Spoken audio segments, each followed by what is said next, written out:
गुरु प्यारी साध संगत जी, प्रेम से बोलिए जी, धन निरंकार जी। रोज़ाना निरंकारी वीडियो देखने के लिए चैनल को सब्सक्राइब कर लें और बेल आइकन को ज़रूर दबा लें ताकि आने वाली वीडियो का नोटिफिकेशन आपको सबसे पहले मिल सके। गुरु प्यारी साध संगत जी, आज का विषय है ज्ञान बिना भक्ति अधूरी। गुरु प्यारी साध संगत जी, आज जिसे भारत का रेगिस्तान कहा जाता है, जहाँ पानी की बूंद के लिए मीलों चलना पड़ता है, कहते हैं वहाँ किसी समय में सरस्वती नदी उफनती थी। जाने किस कारणवश ये अतुल जल राशि धरती में समा गई। वैज्ञानिकों ने ये सिद्ध किया है कि सरस्वती नदी की जल धारा आज भी रेगिस्तान धरती के नीचे अविरल रूप से बह रही है। कहने का भाव कि संसार में प्रभु के ज्ञान का चाहे कितना भी अभाव क्यों ना हो, चाहे भक्ति में कितना भी सांसारिक दृष्टिकोण क्यों ना आ जाए, ज्ञान की गंगा युगों युगों से बहती चली आ रही है और आज भी अबाध्य रूप से प्रभावान है। संत निरंकारी मिशन ऐसे ही संतों भक्तों का सार्वभौमिक साझा मिशन है, जहां भक्ति से पहले ज्ञान और ज्ञान के पश्चात कर्म को भक्ति रूप में माना जाता है। भक्ति एक पावन पवित्र कर्म है, किंतु ज्ञान के बिना ये अधूरा है। इस बात की समझ स्वयं सतगुरु देते हैं। संपूर्ण अवतार वाणी में शहंशाह बाबा अवतार सिंह जी फरमाते हैं, ज्ञान देवा जो कर्म कमाणे, मालक बाज मजूरीए, मंजिल तो उल्टे जे चलिए, बादी जांदी दूरीए, नैना नाल जे पीव ना टिड्डा, करना प्यार खुमारी ए। कहे अवतार सिर्फ एक मुर्शद, 10वां सूरत प्यारी है। अर्थात बिना मालिक के काम करोगे तो उन्हें मजदूरी कौन देगा। प्रियतम को देखे बिना मन में प्यार कैसे उपजेगा। ये तो सतगुरु ही है जो मालिक प्रभु परमात्मा की प्यारी सूरत दिखाकर भक्त के मन में प्रभु प्रेम की ज्योत जगाता है। युग दृष्टा बाबा हरदेव सिंह जी महाराज फरमाते हैं, मानव जीवन दुर्लभ है, इसका सदुपयोग करते हुए परम अस्तित्व का बोध हासिल कर लेना और प्रेम पूर्वक जीवन का सफर तय करना भक्ति है।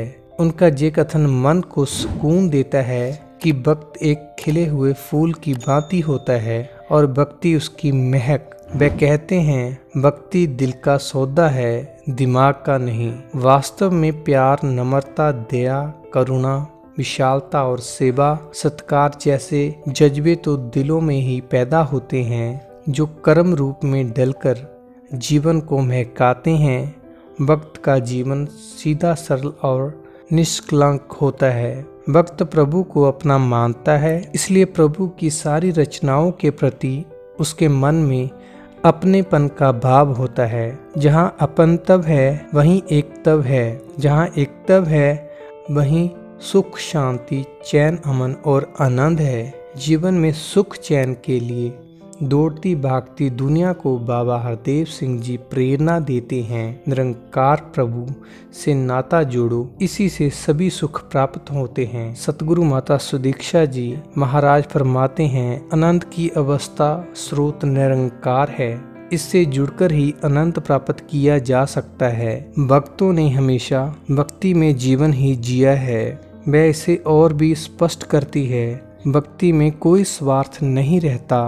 परमात्मा से सिर्फ इच्छा पूर्ति के लिए ही प्रार्थना नहीं की जाती। ये तो सिर्फ एक प्यार है परमात्मा से, इसलिए जब रसना से सुमरन निकलता है तो आनंद का अनुभव होता है। प्रभु को जानकर ही भक्ति का सफर शुरू होता है। स्थिर निरंकार के साथ जुड़कर एक हो जाना की अवस्था भक्ति है। भक्ति का माध्यम सत्संग से होता है। सत्संग से भक्ति की शक्ति मिलती है और मन में दृढ़ता आती है। सतगुरु माता जी प्रेरणा देते हुए कहती है, सत्संग रूपी माँ की गोद में भक्ति के आनंद को प्राप्त करना है। रविंद्रनाथ टैगोर का कथन है, कम बोलना है, ज्यादा सुनना, यही बुद्धिमानी है, यही सज्जनों का लक्षण है और यही भक्ति की निशानी है। वियोगी हरि कहते हैं, संपूर्ण विश्व ही परमात्मा का मंदिर है। परमात्मा को सर्वत्र जानने वाले ही सच्चे भक्त होते हैं। प्यारी साध संगत जी, इस संसार में माता के समान कोई सुखदायक छाया नहीं है और माता के जैसा कोई भी सहारा नहीं है। माता के समान और कोई रक्षक भी नहीं है, इसलिए माता से अधिक कोई प्रिय नहीं हो सकता। अब जब सतगुरु ही माता हो, जो सद्गुणों के समान फूलों से खिले भक्ति मार्ग पर अपने भक्तों को अग्रसर करने के अथक प्रयास में रत हो, तो फिर संसार में भक्ति की महक तो फैलनी ही है। आज समूचे विश्व में सतगुरु माता सुदीक्षा जी कल्याण यात्राओं के माध्यम से मानव मात्र के मनों में ब्रह्म ज्ञान का बीज बोकर भक्ति की लहलहाती फसल तैयार कर रहे हैं, ताकि भक्ति की सुगंध से सारा संसार सुगंधित हो उठे। हम समर्पित रूप से भक्ति भरा जीवन जीकर अपने जीवन को कृतार्थ करें और घर संसार को भक्ति में बनाएं। प्रेम से बोलिए जी, धन निरंकार जी।